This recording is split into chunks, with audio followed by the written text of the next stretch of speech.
اللہ کے تقوی میں سے یہ ہے کہ ہم اس توحید کو لازم پکڑے جو ان چیزوں میں سب سے عظیم ہے جن کا اللہ نے حکم دیا ہے، اور توحید صرف ایک اللہ کی عبادت کرنے کا نام ہے، اور اسی لیے اس نے جن و انس کو پیدا کیا ہے۔ اللہ تعالیٰ نے فرمایا میں نے جنات اور انسانوں کو محض اسی لیے پیدا کیا ہے کہ وہ صرف میری عبادت کریں۔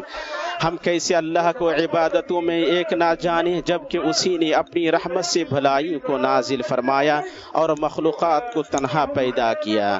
بندے اس کے سامنے کھڑے ہوں گے تاکہ وہ ان سے ان کے ان اعمال کا حساب لے جو انہوں نے خلوت اور جلوت میں کیے ہیں۔ اللہ تعالیٰ نے فرمایا اللہ تعالیٰ جو رحمت لوگوں کے لیے کھول دے سو اس کا کوئی بند کرنے والا نہیں، اور جس کو بند کر دے سو اس کے بعد اس کا کوئی جاری کرنے والا نہیں، اور وہی غالب حکمت والا ہے۔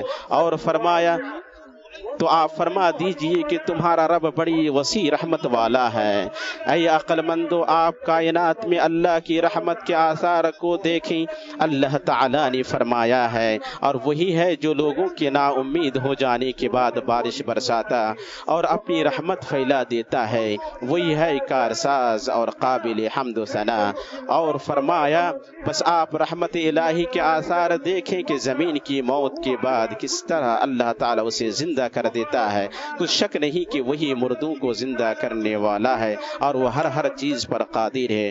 نیز فرمایا اسی نے تو تمہارے لیے اپنے فضل و کرم سے دن رات مقرر کر دیے ہیں کہ تم رات میں آرام کرو اور دن میں اس کی بھیجی ہوئی روزی تلاش کرو، یہ اس لیے کہ تم شکر ادا کرو۔ اور فرمایا آپ کہیے کہ جو کچھ آسمانوں اور زمین میں موجود ہے یہ سب کس کی ملکیت؟ آپ کہہ دیجیے کہ سب اللہ ہی کی ملکیت ہے۔ اللہ نے رحمت اپنے اوپر لازم فرما لی ہے۔ صحیح حدیث میں رسول اللہ صلی اللہ علیہ وسلم نے فرمایا جب اللہ نے تخلیق مکمل کر لی تو اپنی کتاب میں جو کہ اس کے پاس عرش کے اوپر ہے لکھ دیا یقیناً میری رحمت میرے غضب پر سبقت لے گئی ہے۔ اللہ سبحانہ کی رحمت میں سے یہ ہے کہ اس نے دین اسلام کو مکمل کیا، جیسا کہ اللہ جل وعلا نے اس آیت میں فرمایا جو شریف مقام عرفہ میں اتری ہے، آج میں نے تمہارے لیے دین کو کامل کر دیا اور تم پر اپنا انعام بھرپور کر دیا اور تمہارے لیے اسلام کے دین ہونے پر رضامند ہو گیا۔ یہ وہ عظیم دین ہے جس کی بنیاد 5 ارکان پر رکھی گئی ہے، وہ ہیں شہادتین، نماز قائم کرنا، زکوٰۃ دینا، رمضان کا روزہ رکھنا اور حرمت والے گھر کا حج کرنا۔ یہ ارکان رحمتوں کے نزول کے اسباب میں سے ہیں۔ شہادتین یعنی اس بات کی گواہی دینا کہ ایک اللہ کے سوا کوئی معبود برحق نہیں، اس کا معنی یہ ہے کہ اللہ کے سوا کوئی عبادت کا مستحق نہیں، سو ہم اسی کو عبادت میں ایک جانیں، اور اس بات کی گواہی دینا کہ محمد اللہ کے رسول ہیں، سو آپ کا حکم بجا لایا جائے، آپ کی خبر کی تصدیق کی جائے اور اللہ کی عبادت اسی چیز سے کی جائے جو آپ لے کر آئے ہیں۔ اللہ سبحانہ نے ہر دن و رات میں 5 گانا نماز قائم کرنے کا حکم دیا ہے اور اس نے زکوٰۃ ادا کرنے کا حکم دیا ہے، یعنی مال سے مقررہ حصہ نکالنا ہے۔ اللہ تعالیٰ نے فرمایا نماز کی پابندی کرو، زکوٰۃ ادا کرو، اللہ تعالیٰ کے رسول کی فرما برداری میں لگے رہو تاکہ تم پر رحم کیا جائے۔ اسی طرح اس نے رمضان کے روزہ اور بیت اللہ الحرام کے حج کا حکم دیا ہے۔ حدیث میں ہے جب رمضان آ جائے تو رحمت کے دروازے کھول دیے جاتے ہیں، اور آپ صلی اللہ علیہ وسلم نے حج میں حلق کرانے والوں کے لیے 3 بار رحمت کی دعا کی۔ اللہ کی رحمت میں سے یہ ہے کہ اس نے ایمان کو اس کی رحمت حاصل کرنے کا راستہ اور راہ نجات قرار دیا ہے۔ فرمایا پس جو لوگ اللہ تعالیٰ پر ایمان لائے اور اسے مضبوط پکڑ لیا انہیں تو وہ عنقریب اپنی رحمت اور فضل میں لے لے گا اور انہیں اپنی طرف کی راہ راست دکھا دے گا۔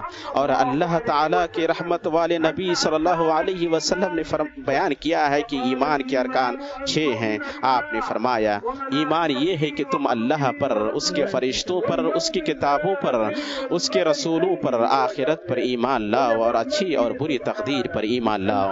اللہ سبحانہ کی رحمت میں سے یہ ہے کہ اس نے اپنے انبیاء علیہ السلام کو لوگوں کے پاس بھیجا تاکہ وہ تمام مخلوقات کے لیے رحمت بنے۔ اللہ تعالیٰ نے اپنے نبی محمد صلی اللہ علیہ وسلم کے لیے فرمایا اور ہم نے آپ کو تمام جہان والوں کے لیے رحمت بنا کر ہی بھیجا ہے۔ اللہ سبحانہ نے اور فرمایا، اور نہ تو طور کی طرف تھا جب کہ ہم نے آواز دی، بلکہ یہ تیرے پروردگار کی طرف سے ایک رحمت ہے، اس لیے کہ تو ان لوگوں کو ہوشیار کر دے جن کے پاس تجھ سے پہلے کوئی ڈرانے والا نہیں پہنچا، کیا عجب کہ وہ نصیحت حاصل کر لیں۔ اللہ نے اپنے نبی کا وصف بیان کرتے ہوئے فرمایا، وہ اللہ پر ایمان رکھتا ہے اور مسلمانوں کی بات کا یقین کرتا ہے، اور تم میں سے جو اہل ایمان ہے یہ ان کے لیے رحمت ہے۔ اور آپ صلی اللہ علیہ وسلم کے ناموں میں سے ایک نام نبی الرحمہ ہے۔ آپ رحمان کا فرمان سنیے، اللہ تعالیٰ کی رحمت کے باعث آپ ان پر نرم دل ہیں، اور اگر آپ بد زبان اور سخت دل ہوتے تو یہ سب آپ کے پاس سے چھٹ جاتی، سو آپ ان سے درگزر کریں اور ان کے لیے استغفار کریں اور کام کا مشورہ ان سے کیا کریں۔ اور اللہ سبحانہ کی رحمت میں سے یہ کہ اس نے اب ایسے احکامات پر مشتمل کتابیں نازل فرمائیں جو بطور رحمت لوگوں کے حالات سدھارنے والے ہیں۔ اللہ تعالیٰ نے فرمایا، کیا انہیں یہ کافی نہیں کہ ہم نے ان پر کتاب نازل فرما دی جو ان پر پڑھی جا رہی ہے، اس میں رحمت بھی ہے اور نصیحت بھی ہے ان لوگوں کے لیے جو ایمان والے ہیں۔ اللہ سبحانہ نے اور فرمایا، اور ہم نے ان لوگوں کے پاس ایک ایسی کتاب پہنچا دی ہے جس کو ہم نے اپنے علم کامل سے بہت واضح کر کے بیان کر دیا ہے، وہ ذریعہ ہدایت اور رحمت ان لوگوں کے لیے ہے جو ایمان لائے ہیں۔ اللہ سبحانہ نے مزید فرمایا، اے لوگوں، تمہارے پاس تمہارے رب کی طرف سے ایک ایسی چیز آئی ہے جو نصیحت ہے، اور دلوں میں جو روگ ہیں ان کے لیے شفا ہے اور رہنمائی کرنے والی ہے اور رحمت ہے ایمان والوں کے لیے۔ آپ کہہ دیجئے کہ بس لوگوں کو اللہ کے اس انعام اور رحمت پر خوش ہونا چاہیے، اور اس سے بدرجہ بہتر ہے، وہ اس سے بدرجہ بہتر ہے جس کو وہ جمع کر رہے ہیں۔ اس لیے اس امت کے سلف صحابہ اور ان کے بعد آنے والے لوگوں نے رحمت کی سیرت کو اپنایا، جیسا کہ اللہ نے ان کا وصف بیان کرتے ہوئے فرمایا، وہ آپس میں رحم دل ہیں، تو انہیں دیکھے گا کہ رکوع اور سجدہ کر رہے ہیں، اللہ تعالیٰ کے فضل اور رضامندی کی جستجو میں ہیں۔ اسی طرح اللہ کے انبیاء اور اولیاء اللہ کی مخلوقات پر رحم کرتے ہیں۔ اللہ تعالیٰ نے فرمایا، اور اس سے پہلے موسیٰ کی کتاب پیشوا اور رحمت ہے۔ اللہ نے خضر کے بارے میں فرمایا، ہم نے اسے اپنے پاس کی خاص رحمت عطا فرما رکھی تھی اور اسے اپنے پاس سے خاص علم سکھا رکھا تھا۔ اس طرح مومنوں کا ایک دوسرے پر رحم کرنا قیامت تک جاری رہے گا۔ اللہ تعالیٰ نے فرمایا، پھر ان لوگوں میں سے ہو جاتا جو ایمان لاتے اور ایک دوسرے کو صبر کی اور رحم کرنے کی وصیت کرتے ہیں، یہی لوگ ہیں دائیں بازو والے یعنی خوش بختی والے۔ اہل علم ان لوگوں پر رحم کرتے ہیں جو ان سے فتویٰ پوچھتے ہیں۔ اللہ تعالیٰ کے اس فرمان کا اتباع کرتے ہوئے، اور یہ لوگ جب آپ کے پاس آئیں جو ہماری آیتوں پر ایمان رکھتے ہیں تو یوں کہہ دیجئے کہ تم پر سلامتی ہے، تمہارے رب نے مہربانی فرمانا اپنے ذمہ مقرر کر لیا ہے کہ جو شخص تم میں سے برا کام کر بیٹھے جہالت سے، پھر وہ اس کے بعد توبہ کر لے اور اصلاح رکھے تو اللہ کی یہ شان ہے کہ وہ بڑی مغفرت والا ہے، بڑی رحمت کرنے والا ہے۔ بلکہ تمام مومن ایک دوسرے پر رحم کرتے ہیں، جیسا کہ حدیث میں آیا ہے، مومنوں کی مثال ان کی آپسی محبت، رحمت اور ہمدردی میں ایک جسم کی مانند ہے۔ جب اس کا کوئی عضو تکلیف میں ہوتا ہے تو پورا جسم بخار اور شب بیداری میں اس کا شریک ہوتا ہے۔ رحمت تمام مخلوقات کو شامل ہے، جیسا کہ نبی صلی اللہ علیہ وسلم نے فرمایا، زمین پر جو کچھ ہے تم اس پر رحم کرو، تم پر وہ ذات رحم کرے گی جو آسمان پر ہے۔ نیز فرمایا، رحم کرنے والوں پر رحمان رحم کرتا ہے۔ اور اللہ سبحانہ کے احسان میں سے یہ ہے کہ اس نے سماجی رشتوں کی بنیادوں میں سے رحمت کو قرار دیا ہے۔ باپ بیٹوں کے درمیان رحمت، میاں بیوی کے بیچ رحمت، اور رشتے ناطے میں رحمت، چنانچہ اللہ تعالیٰ نے والدین کے بارے میں فرمایا اور عاجزی اور رحمت کے ساتھ ان کے سامنے تواضع کا بازو پست رکھے رکھنا اور دعا کرتے رہنا کہ اے میرے پروردگار ان پر ویسے ہی رحم کر جیسا انہوں نے میرے بچپن میں میری پرورش کی۔ اور میاں بیوی کے بارے میں فرمایا اور اس کی نشانیوں میں سے یہ ہے کہ تمہاری جنس سے بیویاں پیدا کی تاکہ تم ان سے آرام پاؤ، اس نے تمہارے درمیان محبت اور ہمدردی قائم کر دی، یقیناً غور و فکر کرنے والوں کے لیے اس میں بہت سی نشانیاں ہیں۔ ایک آدمی نے رسول اللہ صلی اللہ علیہ وسلم سے پوچھا کیا آپ لوگ اپنے بچوں کو بوسہ دیتے ہو؟ ہم تو بوسہ نہیں دیتے ہیں۔ آپ صلی اللہ علیہ وسلم نے فرمایا میں کیا کروں اگر اللہ نے تمہارے دل سے رحمت چھین لی ہے، بلکہ یہ رحمت ماحول اور جانوروں کے ساتھ تعامل کرنے میں بھی جاری رہتی ہے۔ چنانچہ ایک فاحشہ عورت جنت میں داخل ہوئی جب اس نے پیاسے کتے کو اس پر رحم کرتے ہوئے پانی پلایا۔ اسی طرح ایک آدمی جنت میں داخل ہوا جب اس نے مسلمانوں پر رحم کرتے ہوئے بیچ راستے سے درخت کی ٹہنی کو ہٹایا کہ انہیں تکلیف نہ دے۔ اس لیے مناسب ہے کہ تمام انسانی معاملات میں رحمت نقطۂ آغاز اور بنیاد ہو۔ نبی صلی اللہ علیہ وسلم فرماتے ہیں اللہ کی 100 رحمتیں ہیں، ان میں سے ایک ہی رحمت کو جن و انس چوپایوں اور کیڑے مکوڑوں کے بیچ نازل فرمایا۔ وہ اسی سے ایک دوسرے کی ہمدردی کرتے ہیں، اسی سے ایک دوسرے پر رحم کرتے ہیں، اور اسی سے وحشی جانور اپنے بچے پر شفقت کرتا ہے، اور اللہ نے 99 رحمت مؤخر کر رکھی ہے جس سے اپنے بندوں پر رحم فرمائے گا۔ لوگوں کے ایک دوسرے پر رحم کرنے کی خوبصورت اثرات اور خوشگوار نتائج ہیں۔ اس سے محبت پیدا ہوتی ہے، رواداری پھیلتی ہے، الفت عام ہوتی ہے اور لوگوں میں تعاون بڑھتا ہے۔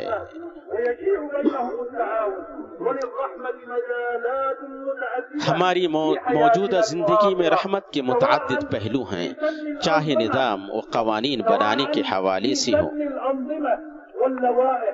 یا ٹرانسپورٹ کے وسائل کے استعمال کے حوالے سے، یا ٹیکنالوجی یا ذرائع ابلاغ کے بہترین استعمال کے حوالے سے۔ اور رحمت کے مظاہر میں سے وہ معاملہ ہے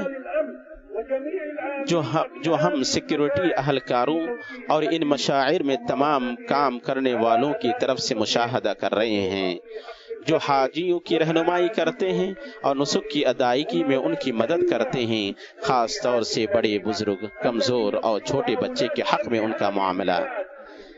یہ محض ان ہدایات کی وجہ سے ہے جو اس ملک کے حکمران ان عظیم کوششوں کے ضمن میں صادر کرتے ہیں جنہیں مملکت سعودی عرب کی قیادت، حرمین شریفین کی خدمت اور تمام میدانوں میں حاجیوں اور عمرہ کرنے والوں کے لیے عظیم خدمات پیش کرنے کے سلسلے میں پیش کر رہی ہے۔ قابل قدر کوشش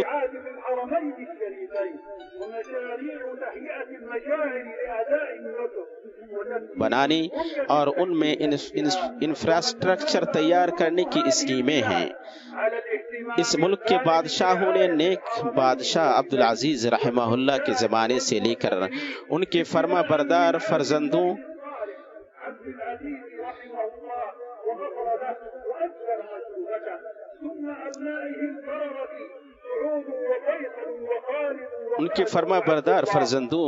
شاہ سعود، شاہ فیصل، شاہ خالد، شاہ فہد اور عبداللہ کے زمانے تک حرمین شریفین اور حجاج و معتمرین کی مسلسل دیکھ ریکھ کی ہے۔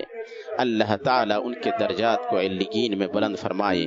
اور آج ہم اپنے موجودہ زمانے میں ان شریف مقامات میں ایسے عظیم و شان کارنامے دیکھ رہے ہیں جن سے ہر مومن کا دل باغ باغ ہو جاتا ہے۔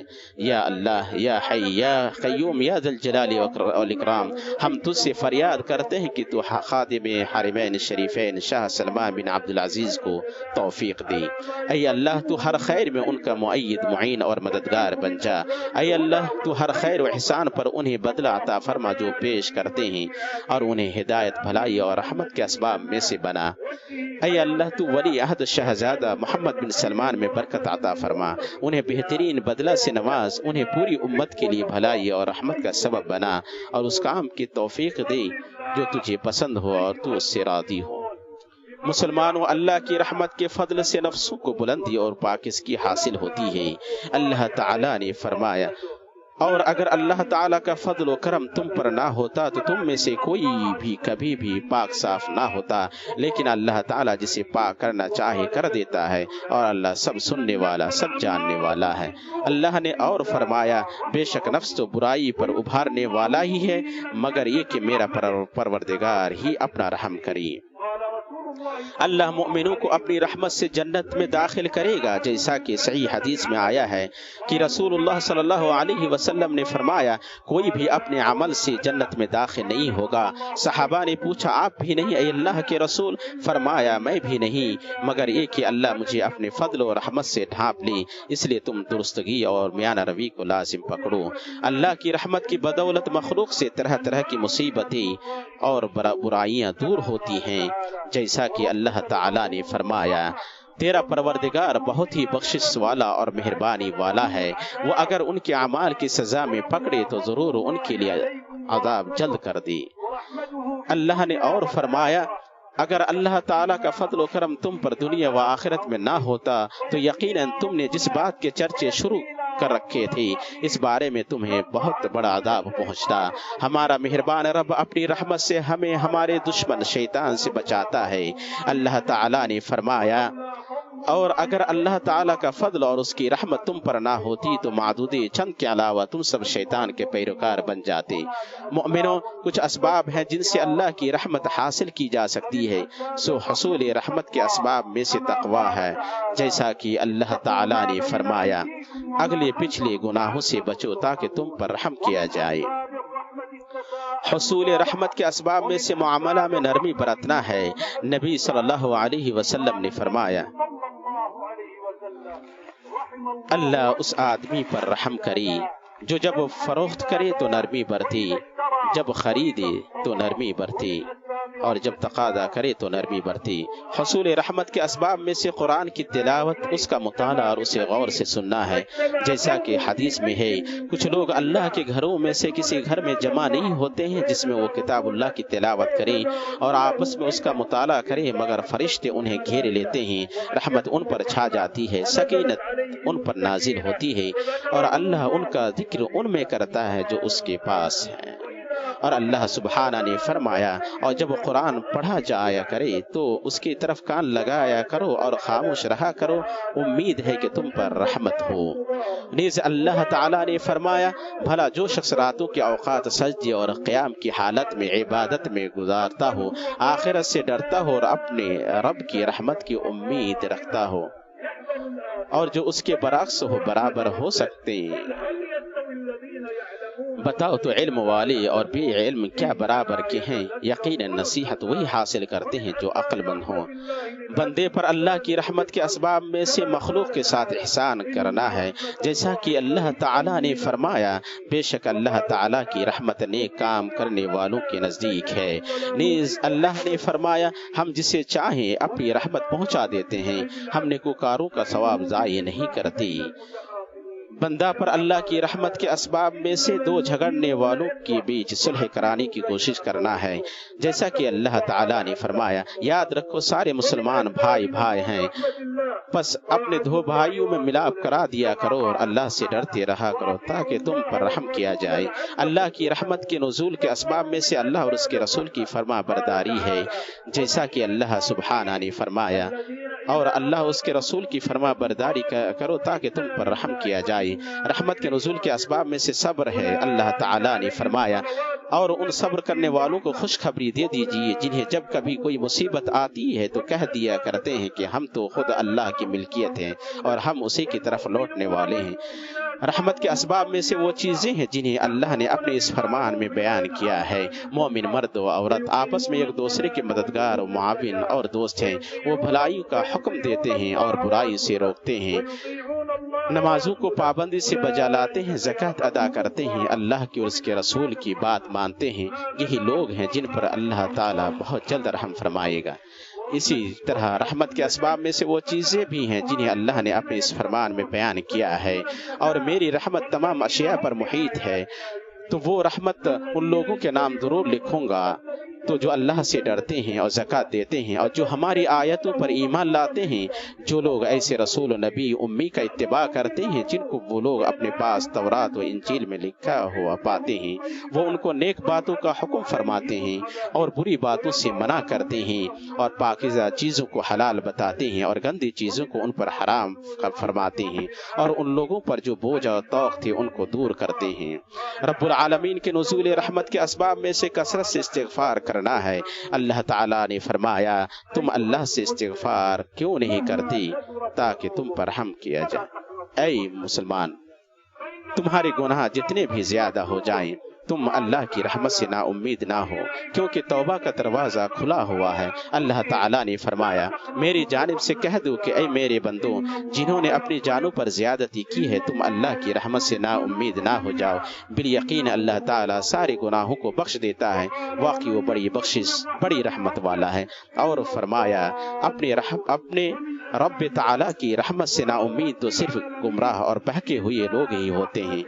اس کے اسباب میں سے رب العالمین سے نزول رحمت کی دعا کرنا ہے، جیسا کہ موسیٰ علیہ السلام نے کہا اور ہم دونوں کو اپنی رحمت میں داخل فرما اور تو سب رحم کرنے والوں سے زیادہ رحم کرنے والا ہے۔ اسی طرح سلیمان علیہ السلام نے کہا مجھے اپنی رحمت سے نیک بندوں میں شامل کر لی۔ اور فرشتوں کی دعا میں سے ہے اے ہماری پروردگار، تو نے ہر چیز کو اپنی بخشش اور علم سے گھیر رکھا ہے، بس تو انہیں بخش دے جو توبہ کریں اور تیری راہ کی پیروی کریں، اور تو انہیں دوزخ کے عذاب سے بچا لی۔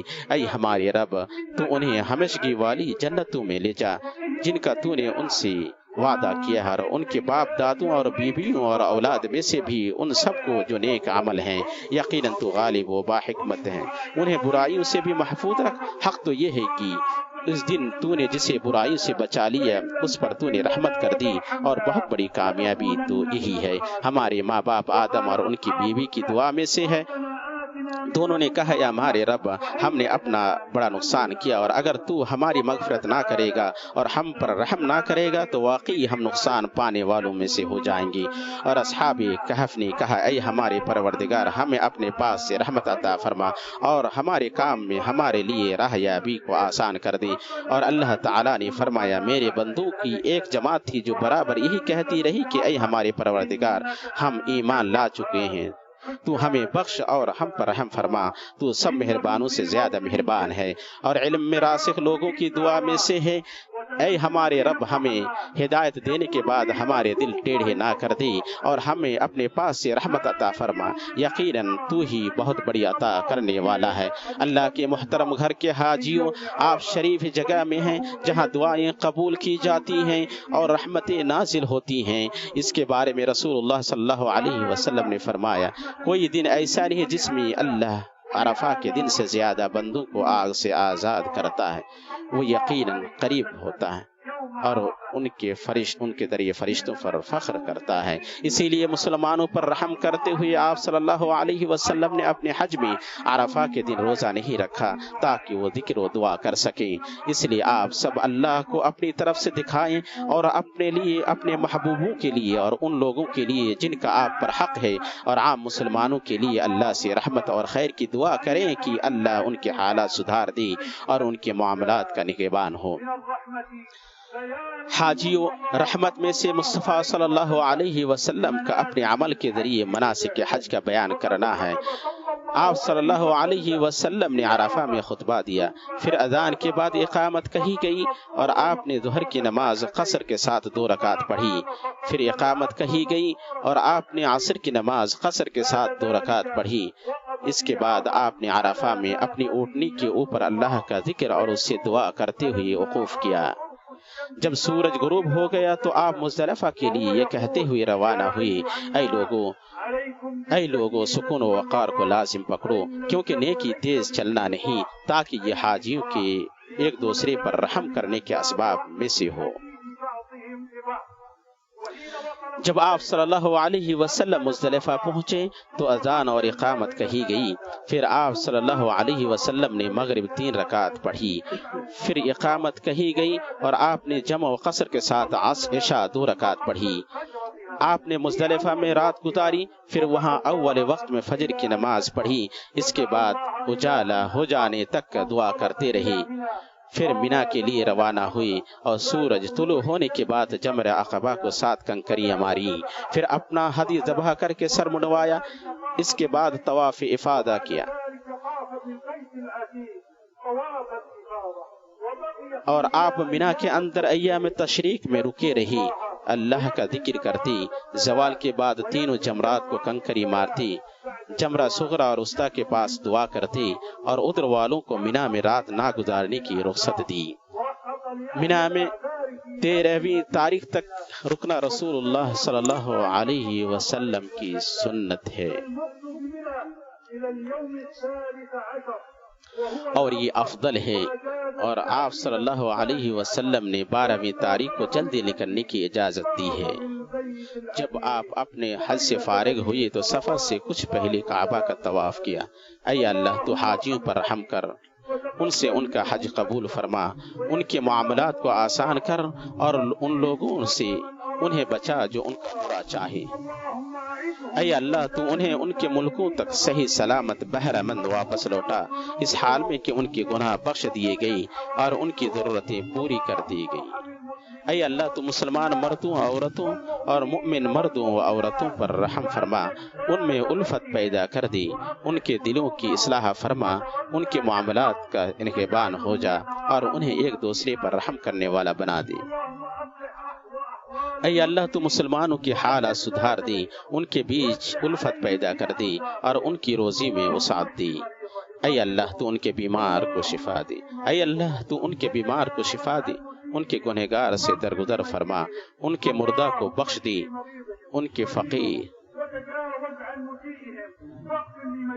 ان کے مردہ کو بخش دی، ان کے فقیر کو مالدار بنا دے، ان کے قرضدار کا قرض چکا دے۔ اے اللہ ان کے ملکوں کو خیر، ارتقاء، ترقی اور خوشحالی کا ملک بنا دے۔ پاک ہے آپ کا رب جو بہت بڑی عزت والا ہے، ہر اس چیز سے جو مشرک بیان کرتے ہیں۔ پیغمبروں پر سلام ہے اور سب طرح کی تعریف اللہ کے لیے ہے جو سارے جہان کا رب۔ وصلی اللہ علی نبینا محمد وعلی آلہ وصحبہ اجمعین۔